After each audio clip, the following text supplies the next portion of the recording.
l'invitation le groupe Coalition Saint-Laurent pour la présentation de son mémoire. Vous êtes disposé de 10 minutes. Bienvenue à l'Assemblée nationale. Je vous demande de vous présenter préalablement. Le temps est commencé. Je me présente, Sylvain Chambaud, biologiste à la Société pour la nature et les parcs du Canada, la SNAP. Je suis accompagné de Daniel Giroux, président de l'organisme Attention Fragile des Îles-de-la-Madeleine.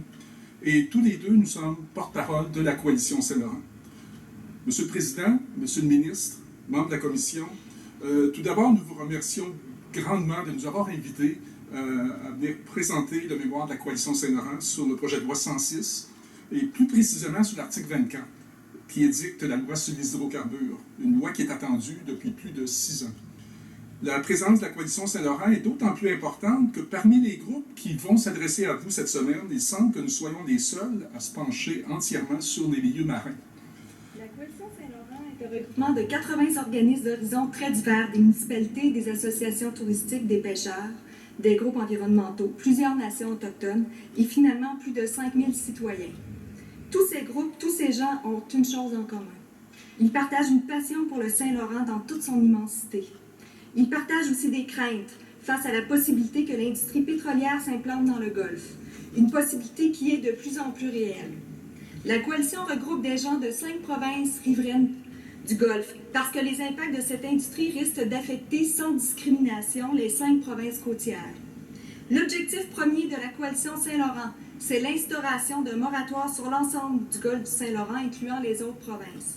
Le temps d'une pause, le temps d'évaluer si le jeu pétrolier en vaut vraiment la chandelle, compte tenu de l'importance de la pêche, du tourisme et du mode de vie des communautés qui vivent autour du Golfe. Mentionnons que plusieurs consultations publiques portant sur les hydrocarbures dans le Golfe ont déjà démontré que l'acceptabilité sociale n'est pas au rendez-vous. De plus, nous souhaitons souligner que les attentes sont élevées face à tout cadre législatif portant sur les activités pétrolières dans un milieu marin précieux et fragile. La première chose qu'on s'est demandé, c'est est-ce que le projet de loi 106 s'adresse vraiment au milieu marin? Il semble que oui, puisque l'article 197 permet au gouvernement d'imposer par règlement des obligations différentes en milieu marin. L'article 59 du projet de loi 106 autorise le paiement de redevances différentes en milieu marin.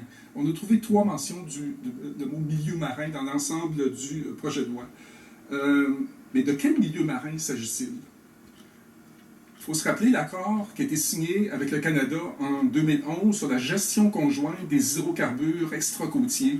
Sa mise en œuvre avec le projet de loi 49, le fameux projet de loi miroir qui a été déposé en juin 2015 et qui s'applique au territoire marin de gestion conjointe fédérale-provinciale, c'est-à-dire le territoire en hachuré rouge présenté dans notre mémoire, vous pouvez le voir aux pages 9 et 10. C'est essentiellement l'ensemble de la portion québécoise du Golfe. D'autre part, l'article 6 du fameux projet de loi 49, le projet de loi miroir, spécifie qu'il a préséance dans sa zone d'application, c'est-à-dire dans le Golfe, sur toute autre loi incompatible touchant aux hydrocarbures. Dans le Golfe, le projet de loi miroir 49 a préséance sur le projet de loi 106. Donc, le territoire d'application du projet de loi 106, ce serait la partie résiduelle, c'est-à-dire les milieux marins côtiers qui sont de juridiction strictement québécoise. C'est la partie jaune dans les cartes de notre mémoire. C'est l'estuaire du Saint-Laurent, à l'ouest d'Anticosti, un milieu qui jouit déjà d'une protection permanente contre les activités pétrolières depuis juin 2011, en vertu de la loi limitant les activités pétrolières et gazières. Mais on parle aussi de plusieurs secteurs où l'exploitation pétrolière pourrait être permise. C'est la baie des Chaleurs, la baie de Gaspé, la baie de la Malbaie qui est juste au nord de Percé, et même les lagunes des Îles-de-la-Madeleine. Tous ces milieux marins côtiers sont à risque. Ils ont d'ailleurs été reconnus comme étant très vulnérables au déversement pétrolier dans un récent rapport de Transport Canada. De plus, l'évaluation environnementale stratégique réalisée par Génivard dans le Golfe en 2013 a confirmé que tous ces milieux côtiers comportaient de nombreuses composantes biologiques d'importance et qu'ils étaient particulièrement fragiles. Il est vrai qu'il y a présentement un moratoire sur l'ensemble du milieu marin québécois, mais le gouvernement affirme souvent que le moratoire pourrait être levé après la mise en place d'un cadre légal. Autrement dit, suite à l'adoption du projet de loi 106, d'où notre inquiétude. Il y a déjà 6 ans que la loi sur les hydrocarbures nous est promise. De plus, la politique énergétique 2030 qui vient d'être déposée affirme que la loi sur les hydrocarbures s'inspirera des meilleures pratiques au monde. La barre est donc très haute. Pourtant, si on compare attentivement le projet de loi 106 avec les meilleures pratiques au monde ou avec le projet de loi miroir 49 situé immédiatement à côté, on se rend compte que le projet de loi 106 est beaucoup plus laxiste. Un exemple, le projet de loi miroir 49 impose directement dans le texte de loi une responsabilité automatique aux compagnies de 1 milliard de dollars pour le milieu marin. Le projet de loi 49 oblige les compagnies à déposer en fiducie une somme de 100 millions de dollars comme garantie. Il oblige les compagnies à avoir des actifs minimum de 1 milliard de dollars. Tout ça pour éliminer les petites compagnies sans expérience et mieux protéger le milieu marin. Dans le projet de loi 106, rien d'aussi précis. À l'article 119, on retrouve la promesse peu rassurante que des montants de responsabilité et de garantie seront fixés ultérieurement par règlement. Des règlements qui, rappelons-le, peuvent être facilement modifiés par la suite. Ce n'est ni précis ni rassurant. Un autre exemple, le projet de loi miroir 49 oblige les compagnies à intervenir dans les plus brefs délais suite à un déversement. C'est une obligation. Dans le projet de loi 106, qui est beaucoup moins sévère, l'article 121 indique qu'en cas de déversement, le ministre peut enjoindre une compagnie fautive à réparer les dégâts. Avouez que c'est pas mal moins contraignant. Un exemple de laxisme, le projet de loi 106 ne soumet pas les levées sismiques en mer à la procédure d'évaluation des impacts. Malgré l'impact majeur que les levées sismiques peuvent avoir sur la faune marine, en particulier les baleines, comme nous l'apprenait le rapport du BAP de 2004 sur les levées sismiques. Un autre exemple de laxisme, selon l'article 130 du projet de loi 106, les données techniques des forages sont confidentielles jusqu'à 2 ans après la fermeture du puits. Ainsi, un puits en mer pourrait être en activité pendant 10 ans, pendant 20 ans, sans qu'aucune donnée technique ne soit publique. C'est un manque flagrant de transparence. Alors, notre mémoire contient de nombreux autres exemples de ces disparités entre de meilleures pratiques comme le projet de loi 49 et le projet de loi 106. Finalement, à la lecture du projet de loi 106, on a la nette impression qu'il a été rédigé avant tout pour le milieu terrestre, sans aucune considération pour le caractère exceptionnel du milieu marin. Finalement, on se demande qui a rédigé ce projet de loi. On nous avait pourtant promis depuis plusieurs années un cadre législatif s'inspirant des meilleures pratiques au monde. Nous sommes déçus de constater que le projet de loi soumis est très loin de cet objectif. En conclusion, nous avons 3 recommandations principales. Tout d'abord, le projet de loi 106 comporte 2 lois majeures, la loi sur la transition énergétique et une loi sur les hydrocarbures. L'amalgame de ces 2 lois importantes... Bon. C'est ça les levées sismiques, en pensant. L'amalgame de ces 2 lois importantes rend le résultat particulièrement confus et complique l'analyse de chacune des 2 composantes. Ces 2 lois méritent d'être étudiées séparément, avec les gens possédant l'expertise adéquate.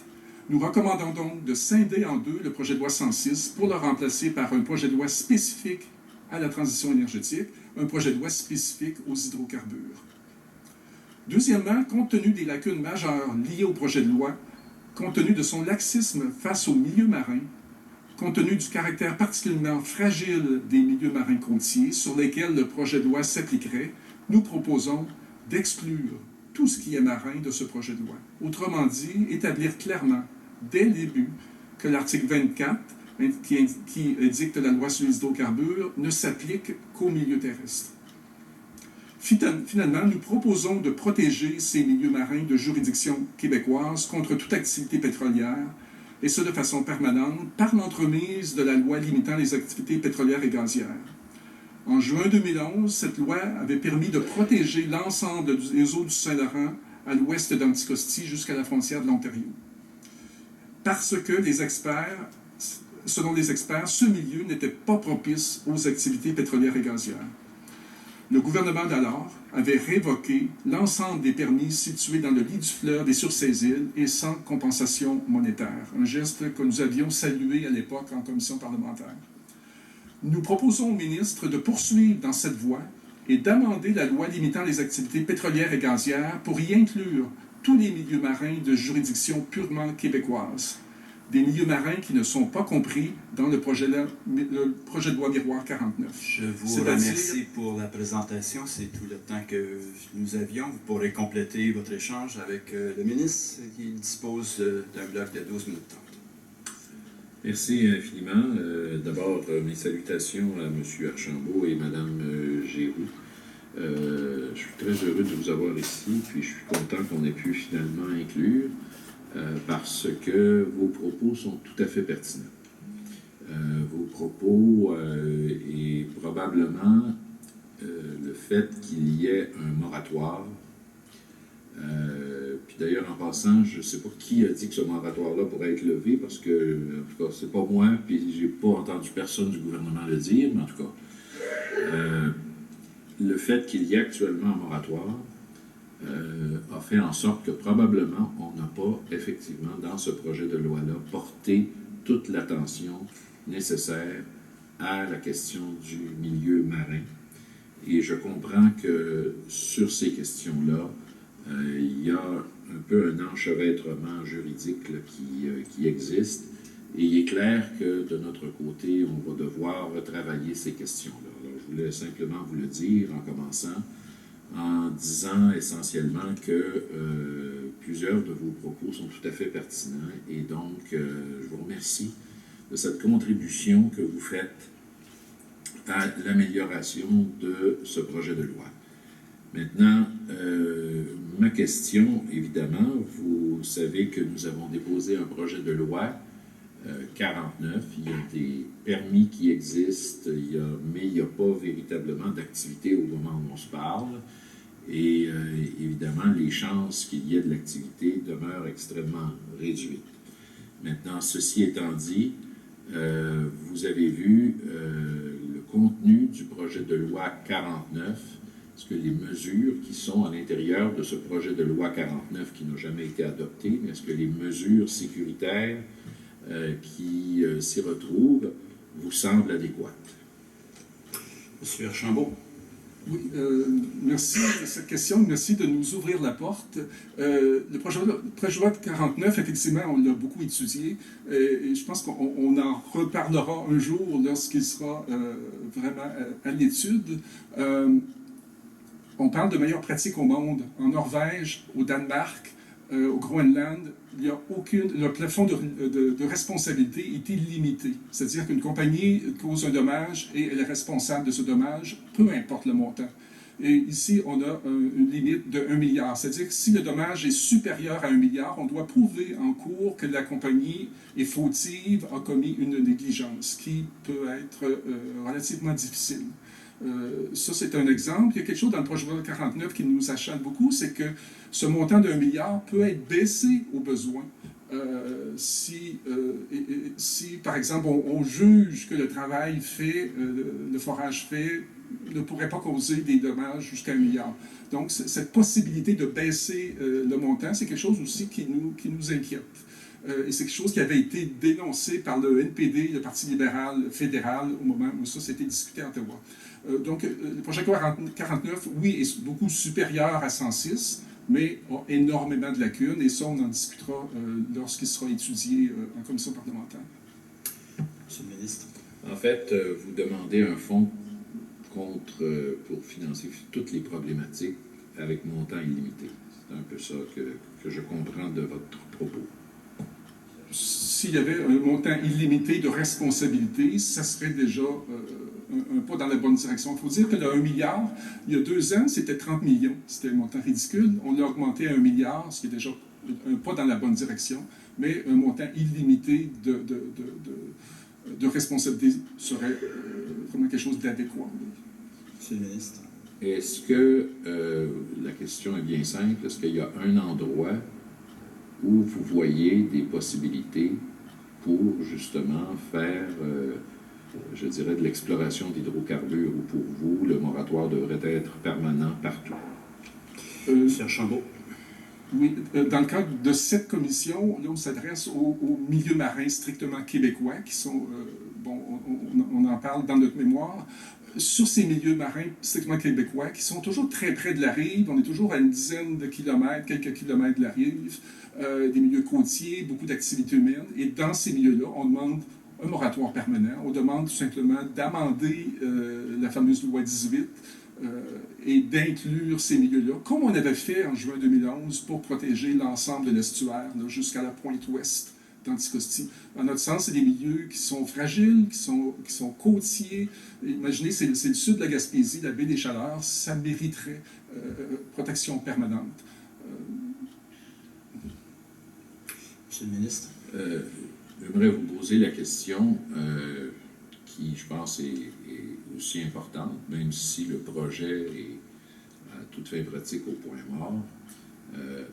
Il y a toujours eu la question du projet Old Harry.